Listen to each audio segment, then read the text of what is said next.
नमस्कार, आप देख रहे हैं आज तक। आपके साथ मैं हूं सईद अंसारी। महाराष्ट्र की उद्धव सरकार और एक्ट्रेस कंगना रनौत की तनातनी अब राज्यपाल के दरवाजे तक पहुंच गई है। आज कंगना ने राज्यपाल भगत सिंह कोश्यारी से मुलाकात की और अपने खिलाफ उद्धव सरकार की ज्यादतियों का पुलंदा खोल दिया। कंगना सुशांत सिंह राजपूत केस में शुरू से महाराष्ट्र सरकार को कटघरे में खड़ा करती रही हैं। उनका आरोप है कि इसी के चलते उन्हें निशाना बनाया जा रहा है।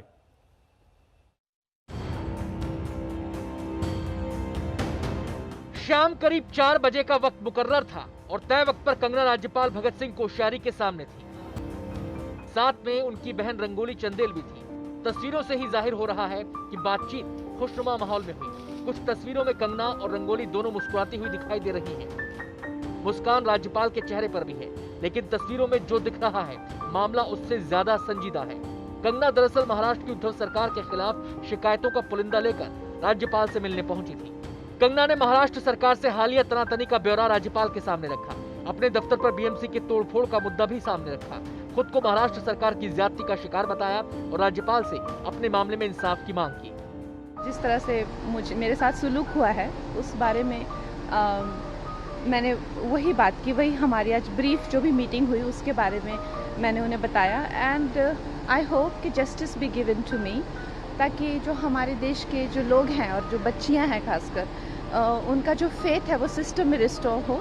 और मैं कोई पॉलिटिशियन तो हूँ नहीं और मेरा कोई पॉलिटिक्स से लेना देना तो है नहीं। गवर्नर सर ने मुझे एक बेटी की तरह सुना और मेरी जो भी है मुझे सहानुभूति दी और मैं ये उम्मीद करती हूँ कि मुझे न्याय मिलेगा।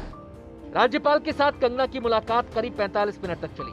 शाम करीब 4:10 पर वो राजभवन पहुंची। उद्धव सरकार से 36 का आंकड़ा बिठा चुकी कंगना किसी भी कीमत पर अपने कदम पीछे खींचने को तैयार रही। वायु श्रेणी की सुरक्षा के साए में आज जब वो राजभवन के लिए रवाना हुई तो उनका रौब और अंदाज इसी बात की गवाही दे रहा था।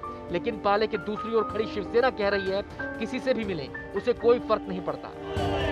आप गवर्नर साहब के पास अगर कोई जाता है हमारी शिकायत लेके तो गवर्नर साहब का अधिकार है। राजभवन के दरवाजे सबके लिए खुले होते हैं, वैसे हमारे लिए भी है। और गवर्नर साहब भी सब वहाँ बैठकर देख रहे हैं कि क्या तमाशा चल रहा है, लेकिन उनकी भी मजबूरी है। शिवसेना अपने अखबार सामना के जरिए भी कंगना को लगातार निशाना बना रही है। आज भी लंबे चौड़े संपादकीय में कंगना के दफ्तर पर हुई तोड़फोड़ को जायज ठहराया गया। एक अभिनेत्री मुंबई में बैठकर राज्य के मुख्यमंत्री पर अभद्र टिप्पणी करती है, चुनौती देती है और आप उम्मीद करते हैं कि महाराष्ट्र के लोग प्रतिक्रिया नहीं करेंगे। ये कैसी एक तरफा आजादी है? वो अपने अवैध निर्माण के लिए मुंबई को पाकिस्तान बताकर तमाशा कर रही है। ये कैसा खेल है? राज्यपाल से मुलाकात से पहले आज कंगना ने अपने घर पर राजपूत करणी सेना के प्रतिनिधियों से भी मुलाकात की।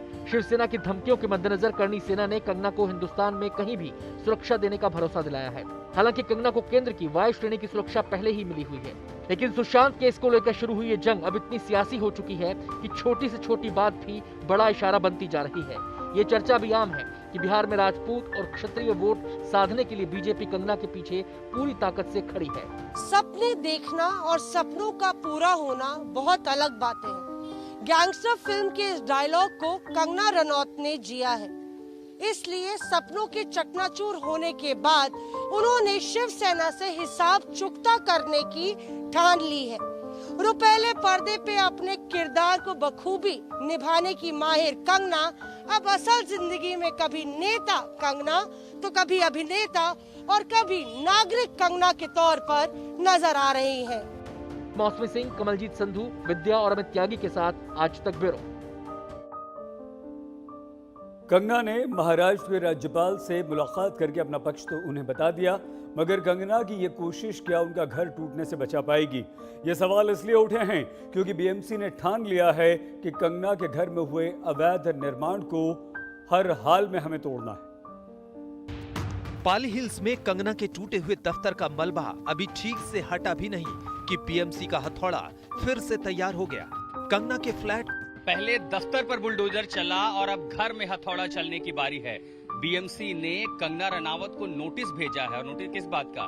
जो घर उन्होंने खरीदा 2013 में, दरअसल उस घर के भीतर भी अवैध पिछली बार तो आनन फानन में जल्दबाजी में बीएमसी ने कंगना के दफ्तर पर बुलडोजर चलाया था, मगर इस बार बीएमसी पूरी तैयारी के साथ हथौड़ा चलाना चाहती है। जो खार रोड इलाका है, पाली हिल कह सकते हैं, पश्चिम मुंबई का सबसे पॉश इलाका।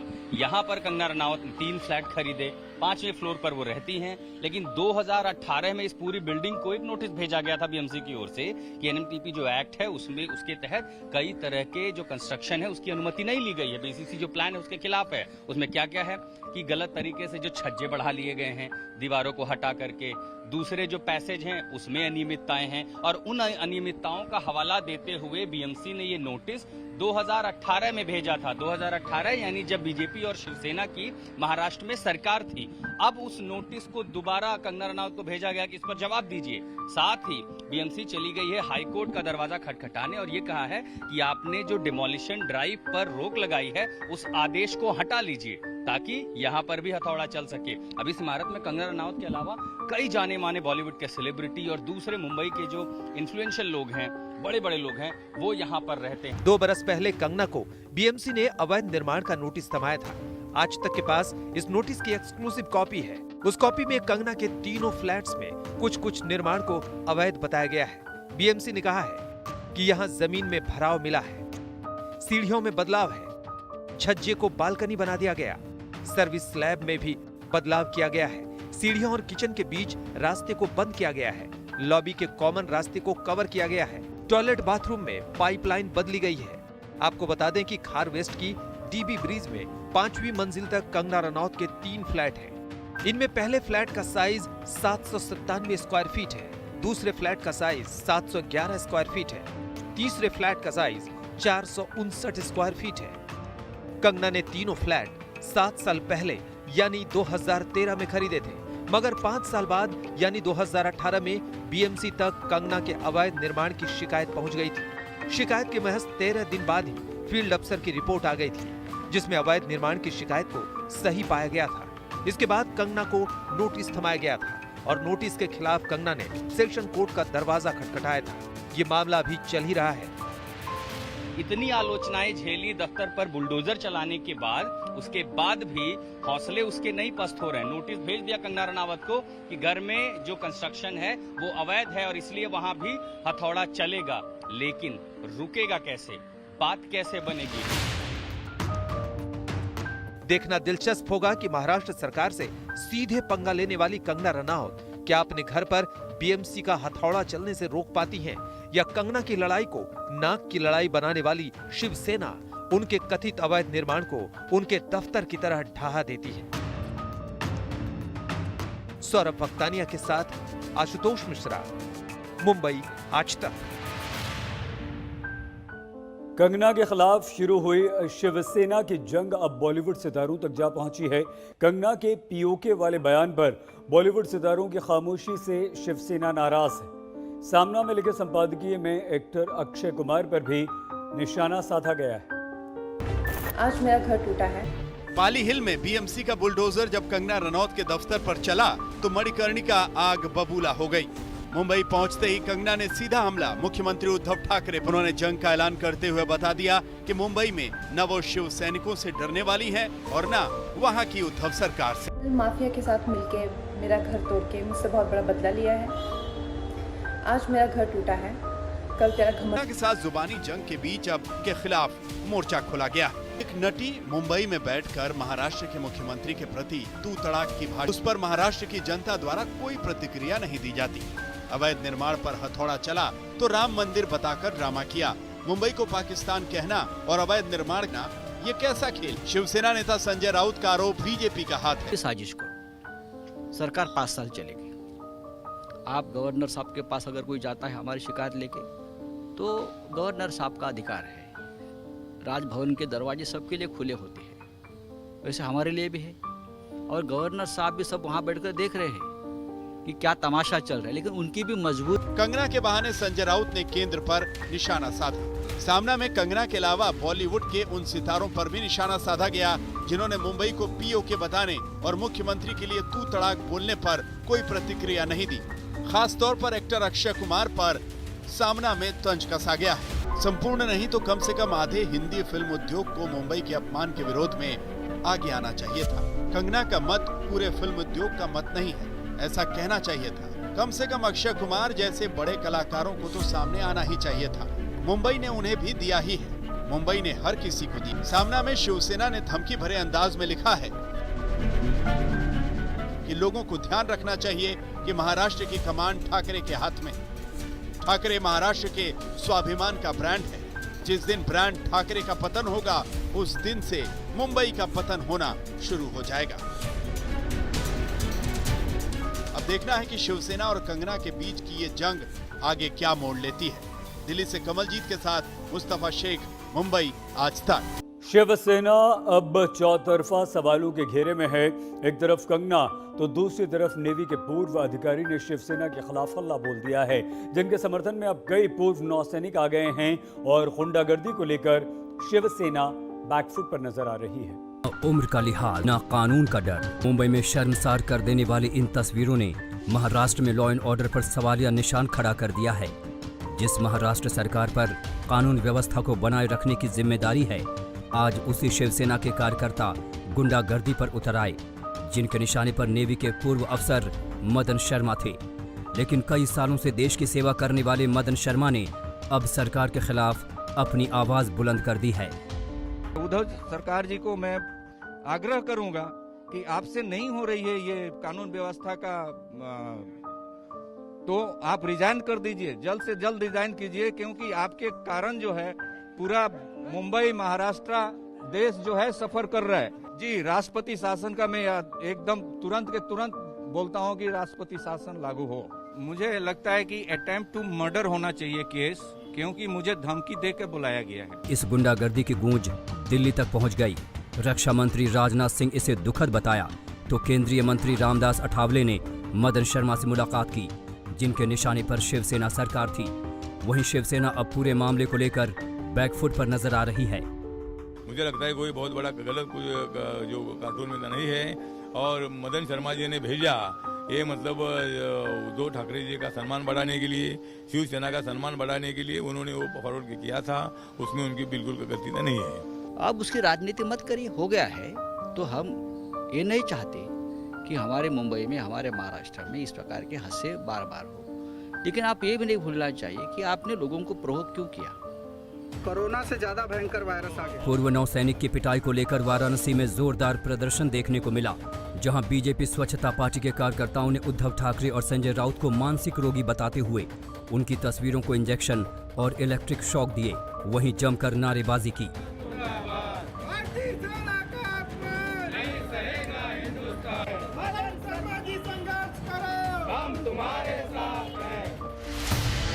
मदन शर्मा के एक कार्टून ने शिवसेना के कार्यकर्ताओं को कानून तोड़ने पर उतारू कर दिया। शायद वो भूल गए कि जिस पार्टी के लिए वो काम कर रहे हैं, उस पार्टी का गठन भी एक कार्टूनिस्ट बाबा साहिब के जरिए हुआ था, जिसके कलम से निकले तंज सरकारों के चूल्हे हिला देते थे। मुंबई से विद्या और दिल्ली से कमलजीत संधू के साथ आज तक ब्यूरो। सुशांत सिंह राजपूत की मौत की गुत्थी अभी तक नहीं सुलझी है।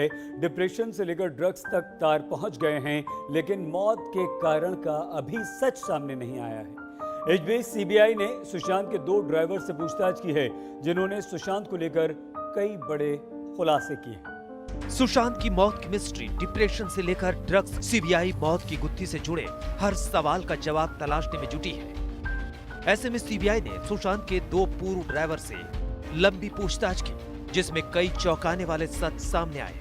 सुशांत के ड्राइवर धीरेन्द्र यादव ने आज तक को बताया कि ना ही उसने सुशांत को कभी डिप्रेशन में देखा और ना ही कभी ड्रग्स लेते हुए। केदारनाथ के टाइम में आया था। केदारनाथ के बाद फिर छिछोरे का भी शूट हुआ, थोड़ा ड्राइव का हुआ और मैनी क्रेजी का 1-2 शूट हुआ।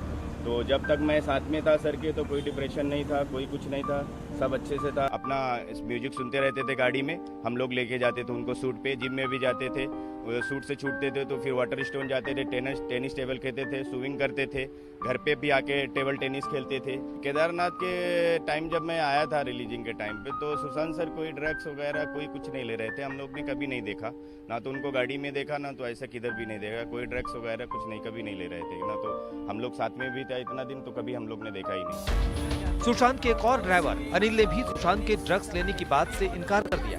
अनिल उस वक्त सुशांत का ड्राइवर था जब केदारनाथ रिलीज हो रही थी। इतना ही नहीं, अनिल का कहना है कि वाटर स्टोन में भी सुशांत रिलैक्स करते नजर आते थे। नहीं नहीं सर, बहुत एक्टिव थे उस समय। और जैसे शूट उनका खत्म होता था सर, वाटर स्टोन क्लब तुरंत जाते थे और स्विमिंग और टेनिस सब खेलते थे। अब तक रिया के ड्रग्स गैंग से जुड़े जितने भी किरदार थे, सब ने सुशांत के लिए ड्रग्स लाने की बात कबूली है। वहीं रिया ने कहा था कि सुशांत उनसे मिलने से पहले से ड्रग्स ले रहे थे। फिल्म केदारनाथ के वक्त भी सुशांत के ड्रग्स लेने की बात सामने आई थी। Yes, Sushant used to smoke marijuana और हाँ, वो काफी रेगुलरली पीते थे। मुझसे मिलने से पहले से पीते थे। इनफैक्ट केदारनाथ की शूटिंग या उससे जरा सा पहले से उन्होंने शुरू किया था ये। और मैं इनफैक्ट उन्हें कंट्रोल करने की कोशिश करती थी। सुशांत के डिप्रेशन, टेंशन और ड्रग्स से जुड़ी बातों को जब मौत से जोड़ा जा रहा है, ऐसे वक्त में इन दो ड्राइवरों के बयान इस मिस्ट्री को नया ट्विस्ट दे रहे हैं। मुनीश पांडे के साथ श्रुति बड़जात्या, मुंबई आज तक। और आइए अब रुख करते हैं बिहार का, जहां विधानसभा चुनाव की तारीखों का ऐलान भले ही अभी तक नहीं हुआ हो, लेकिन बिहार में चुनावी बयार बहने लगी है। बिहार चुनाव के मूड को अब हर इंसान महसूस कर रहा है, लेकिन इस बार के चुनाव में आरजेडी की रणनीति बदली सी दिखती है। पहली बार ऐसा हुआ है कि आरजेडी की तरफ से जो पोस्टर्स लगाए गए हैं उनमें लालू प्रसाद। तो जिस लालटेन की लौ को जलाकर सियासत के अलग अलग सफल अध्याय लालू प्रसाद यादव ने लिखे, गोपालगंज से दिल्ली तक का सफर तय किया, खुद को राजनीति के क्षत्रप के तौर पर स्थापित किया, गरीबों के मसीहा के तौर पर अपनी पहचान बनाई, गरीब गुरबों की आवाज बने, उसी लालटेन की लौ अब की चुनाव में बदली बदली सी चलेगी, क्योंकि अब की बार चुनाव में आरजेडी अलग तरीके से तैयार है। ये बदलाव बिहार की सड़कों पर दिखता है इन पोस्टरों की शक्ल में, इन होर्डिंग्स की शक्ल में। चुनाव ने प्रचार की सामग्रियों को भी बदल दिया है। आरजेडी दफ्तर में इस वक्त हम मौजूद हैं। ये देखिए, मास्क बनाया गया है राष्ट्रीय जनता दल का और उसमें एक छोटा सा लालटेन आपको दिखाई दे रहा है जो जलता हुआ नजर आ रहा है। दरअसल इस तरह के मास्क लोगों में बांटकर अपने कार्यकर्ताओं को पहनाकर अपना जो चुनाव चिन्ह है वो लोगों तक पहुंचाने की कोशिश है पार्टियों की। इन पोस्टर्स को पढ़कर बड़ी आसानी से समझा जा सकता है कि आरजेडी का नया नेतृत्व नई करवट ले रहा है। इन पोस्टर्स को पढ़कर आसानी से अर्थ निकाला जा सकता है कि आरजेडी में सबसे बड़ा कद इस वक्त सिर्फ और सिर्फ तेजस्वी यादव का हो गया है। ऐसा शायद ही पहले कभी हुआ हो जब बिहार में चुनाव हो और अपनी ही पार्टी के किसी पोस्टर में लालू प्रसाद यादव की तस्वीर ना हो, पूर्व सीएम राबड़ी देवी की तस्वीर ना हो, लेकिन इस बार ऐसा हुआ है आरजेडी की ओर से सिर्फ और सिर्फ तेजस्वी यादव। तेजस्वी जी की तेज रफ्तार तेजस्वी सरकार, और इसलिए होगा कि नीतीश जी ने नारा दिया था, जितनी भी घोषणा की थी सब का सब धरातल पर फैला है। इस बार युवा मन बना चुका है। तेजस्वी जी के नेतृत्व में और राष्ट्रीय जनता दल के नेतृत्व में परिवर्तन लाएगी। आरजेडी तो जोश में है, लेकिन आपके सहयोगी कांग्रेस का तो जोश गायब है। फिर कैसे एक साथ मिलकर चुनाव लड़ेंगे? एकदम कांग्रेस जो है हम लोग के साथ इम्पैक्ट है। कांग्रेस हम लोग के साथ है और राष्ट्रीय जनता दल का एकमात्र चेहरा है, बिहार का चेहरा है, वो तेजस्वी यादव जी है। तेजस्वी यादव जी के साथ पूरा जन सैलाब है। तेजस्वी यादव के ये पोस्टर्स बताते हैं कि तेजस्वी को इस बात की परवाह नहीं है कि उनके साथ चुनाव लड़ने वाले महागठबंधन के बाकी दल क्या सोचते हैं। उन्हें इस बात की भी चिंता नहीं है कि अकेले उनका पोस्टर कहीं अपने ही दल के लोगों को ना चुभ जाए। वो सिर्फ और सिर्फ वन मैन आर्मी बनकर इस बार के चुनाव में उतरने के मूड में है। महागठबंधन के साथी जिस तरह से बारी बारी से अलग हो रहे हैं और उन्हें आंखें दिखा रहे हैं, और राजद के अंदर के बड़े नेताओं ने तेजस्वी यादव की स्वीकार्यता को लेकर के जिस तरह से सवाल खड़े किए और बदस्तूर पार्टी छोड़कर निकलना उनका जारी है, तो पहले उन्हें अपने सेहत की चिंता करनी चाहिए। तेजस्वी का ये प्रयोग कितना सफल होगा ये तो बाद की बात है, लेकिन जो तस्वीरें दिखती है उससे अंदाजा लगाया जा सकता है कि बिहार में सत्ता बदले या ना बदले, मगर आरजेडी में बदलाव की आहट दिख रही है। चित्रा त्रिपाठी के साथ सुजीत झा, पटना, आज तक। हम रुक रहे हैं एक बहुत छोटे से ब्रेक के लिए और खबरों के साथ होते हैं हाजिर। आप देखते रहिए आज। नमस्कार, मैं हूं अंजना ओम कश्यप। हमें उम्मीद है ये वीडियो आपको पसंद आया होगा। लेटेस्ट खबरों के लिए यूं ही देखते रहिए आज तक, और इस वीडियो के पसंद आने पर लाइक, शेयर एंड सब्सक्राइब करना ना भूलें।